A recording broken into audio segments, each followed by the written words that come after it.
Do you want to become financially independent in your 20s and become rich? So you clicked on the right video. In this video, you are going to learn that how to manage your money, the things which no one teaches us. These lessons are drawn from the book Rich Dad Poor Dad. So stay till the end. As we all know, schooling system lacks proper education in the financial field. Normally, schools focus on building professional skills and not financial skills. This shows how smart students who have become smart professionals in their respective fields struggle when it comes to handling their finances. So, in the book The Rich Dad Poor Dad, the author, whom he referred to as Rich Dad, is his childhood friend Mike's dad. He taught him lessons about money and finances throughout his life. He noticed that both of his dads, his father and Mike's father, worked hard, but when it came to money matters, his dad never used his brain for financial advantages. Therefore, he is referred to as the poor dad in his book Rich Dad Poor Dad. So, the poor dad preached that if the author studied hard in his school days, it would help him find a good company to work in and a stable job. Whereas the rich dad said that studying hard would help the author to find the right company to buy. Secondly, the poor dad believed that the largest investment and the greatest asset is their house, whereas the rich dad believed it to be a liability. Now you must be thinking, how? So all the answers to your questions would be provided in this video. So the first and the major difference between rich and poor is the poor and middle class work for money and the rich have money work for them. The rich dad had a completely unique approach to teaching. He said that if a person works for him, it's his responsibility to educate and teach that person. He even claimed that a person learns faster if he or she work along with learning. Practical experience is the key. Just to sit and listen to lectures is a sheer waste of time, and that's what happens in school. The author's rich dad explained that the rich really did make money. They did not work for it. He believed that the best reason to get a job was to learn something and not for the monthly salary. The author started a business when he was only 9 years old. He had a library and rented comic books to the neighborhood kids. The author said that the best part was that our business generated money for us even when we weren't physically there. You understand the difference here? And our money worked for us. This is the first great thing. The daily routine to get up, to go to work, pay bills and live was a vicious cycle, don't you think? According to the rich dad, being offered more money as a job promotion over time results in an increase in expenditure only and no real gain in the value for money.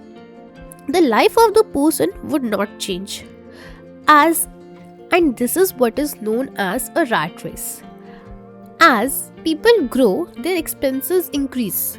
And so does their demand for expensive things. And this is a natural habit of human beings.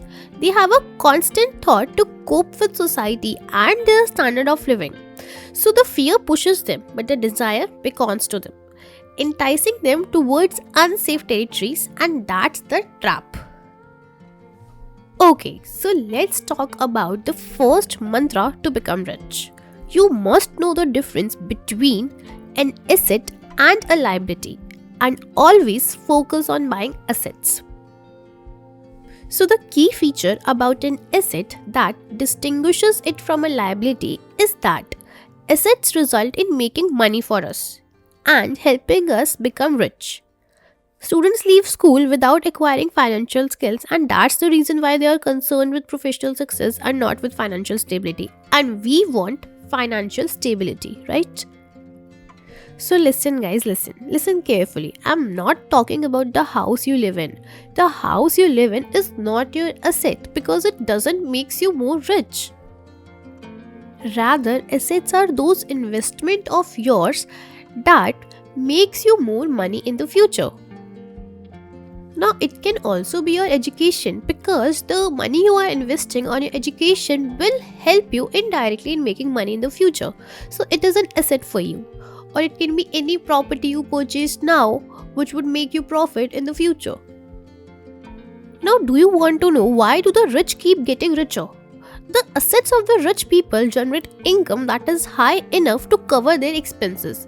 They do not spend the entire income they get on their expenses. Rather, they are spending a part of the earning they did get on their assets for their expenses. You understand the difference here, I guess.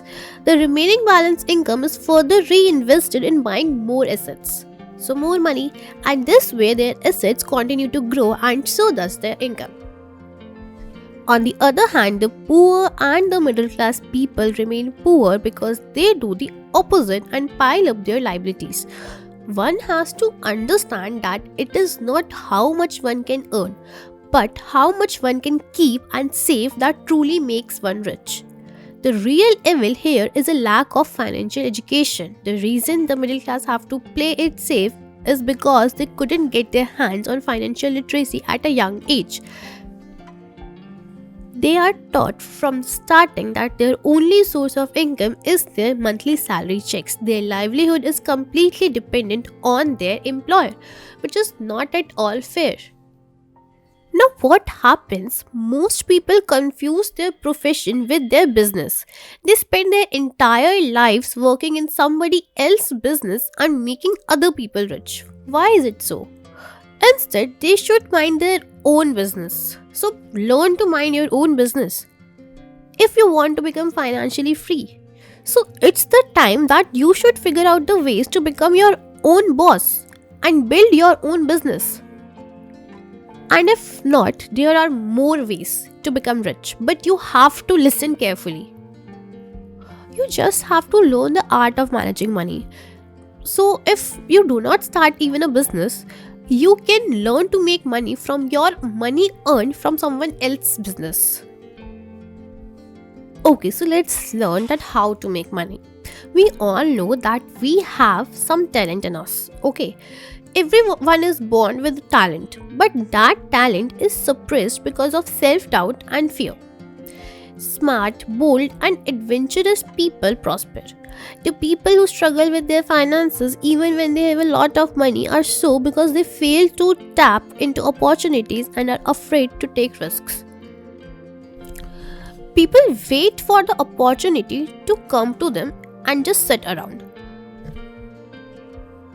Most people never win because they are more afraid of losing. That is why I found school so silly. In school, we learn that mistakes are bad and we are punished for making them. Yet, if you look at the way humans are designed to learn, we learn by making mistakes. We learn to walk by falling down.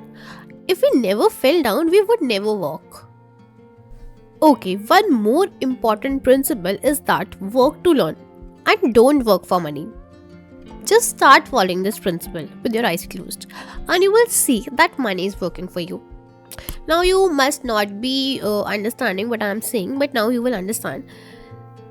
Not working for money is hard for many to grasp because money is such an important part of one's life that if not working for money, the question arises, what are you working for? And a good question for oneself is, where is this daily activity taking you? In other words, it means what is your vision and are you in line with your vision? To illustrate the importance of a broad skill set rather than a single great skill, the author explains in this book that McDonald's as an example. He says that anyone can make a better burger than McDonald's, but the way McDonald's makes huge amounts of money from average burgers is because they know good business. Have you not eaten better burgers than McDonald's? Just tell me in the comment section. And then you will know that McDonald's are not making good burgers. They are making a good business. Not many people know about the business systems outside of the line they work in. The solution to this problem can be summed up in this quote. I recommend to young people to seek work for what they will learn more than what they will earn. Look down the road at what skills they want to acquire before choosing a specific profession and before getting trapped in the rat race.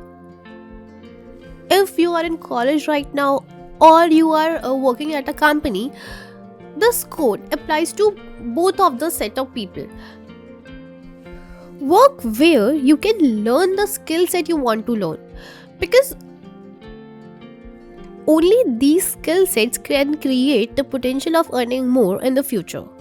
Now, you must have heard that you have to become a master of one and not the jack of all.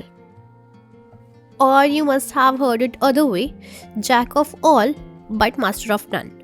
So the education system rewards people for knowing a lot about a few things, right? As a person progresses and earns more degrees, they feel that they have a lot of earning potential. And sometimes they do. But there is a risk. If the education and degrees obtained are only for a particular industry, forcing employees to be dependent upon their employers, because you prepared yourself for a particular company, for a particular job, or for a particular skill set. You didn't learn for yourself, and that's the problem I'm talking about. And according to the rich dad, one needs to know a little about a lot. We need just a sufficient number of things about a particular part of the business. It's not feasible to have extensive knowledge about every aspect of it. Many different skills are required to successfully run a business, like leadership, time management, etc. But the most important skill, according to the rich dad, is marketing and sales. Yes, the jobs that mostly people fear are the most important for a business. Now let's talk about overcoming obstacles. So there are 5 core reasons why even the financially literate don't become financially independent. Now, suppose you are financially literate, you know everything about finance, but you are not financially independent. Why? Because there are 5 reasons: fear, cynicism, laziness, bad habits, arrogance. The rich man is inspired by their failures as it becomes a teaching lesson. They learn from it and they do better. The poor or middle class, I would say, don't succeed financially because for them, the pain and suffering of losing money is much greater than the joy of becoming rich. They choose to lead a life that is simple, safe, and small. They were purchasing big houses and fancy cars, but they don't focus on buying big investments. Why? The main reason the majority of people struggle financially is that they play not to lose. They don't play to win. Focus is one of the keys that drives the desire of a man to be rich.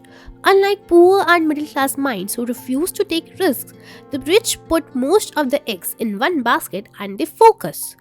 Focus until they succeed. A smart investor knows that the worst time, as it may seem, is the best time to invest and make money. When everyone else is too afraid to act, the smart investor does not hesitate to pull the trigger and get rewarded. And that's the key, my friends. In today's time, being busy with actually accomplishing things that matter and just being busy can be confusing. In fact, according to Rich Dad Poor Dad, busy people are often the laziest. The key to building wealth is paying yourself first. You have to read it again in this book. The key to building wealth is paying yourself first. Now, to explain the meaning of it, once you pay yourself first, the weight of paying taxes and your creditors will give the necessary drive to work harder than usual. So, a quote said in this book that the author says, I have worked extra jobs, started other companies, traded in the stock market, anything just to make sure those guys don't start yelling at me. That pressure made me work harder, forced me to think, and it all in all made me smarter and more active when it comes to money. If I had paid myself last, I would have felt no pressure, but I did be broke. Now let's get you started. Have a deep emotional reason or purpose for doing what you do. A combination of wants and don't wants. Secondly, understand the power of choice and choose daily what to do, including choosing the right habits and educating yourself. Choose your friends carefully by leveraging the power of association, because your circle decides your status and how rich you will be. Being careful not to listen to poor or frightened people. Third, it would be fourth, I guess. Master the power of learning quickly and develop a formula for making money. Pay yourself first by mastering the power of self-discipline to manage your cash flow, people, and personal time. Select great people for your team and compensate them generously for their advice, because the more money they make, the more money you will make. Ask, how fast do I get my money back? By focusing on return on investment first, followed by return on investment. Use money generated by assets you own to buy luxuries by focusing on self discipline to direct money to create more. Have a role model to follow. Yes, have a role model and tap into the power of their genius to put to your use. Realize that if you want something, you need to give something first. Yes, you have to realize that. Now, 5 key takeaways from this book are: first, the poor and the middle class work for money, the rich have money to work for them. Second, it's not how much money you make that matters, it's how much money you keep. Third, rich people acquire assets, the poor and middle classes acquire liabilities that they think are assets. Fourth, financial aptitude is what you do with money. Once you make it, how you keep people from taking it away from you, how to keep it longer, and how you make money work for hard for you. Fifth, the most powerful asset we all have is our mind. Lastly, rich people are not always born rich. Your destiny relies on how you spend your money and your time. Your family's future will be determined by your choices today. Remember this. With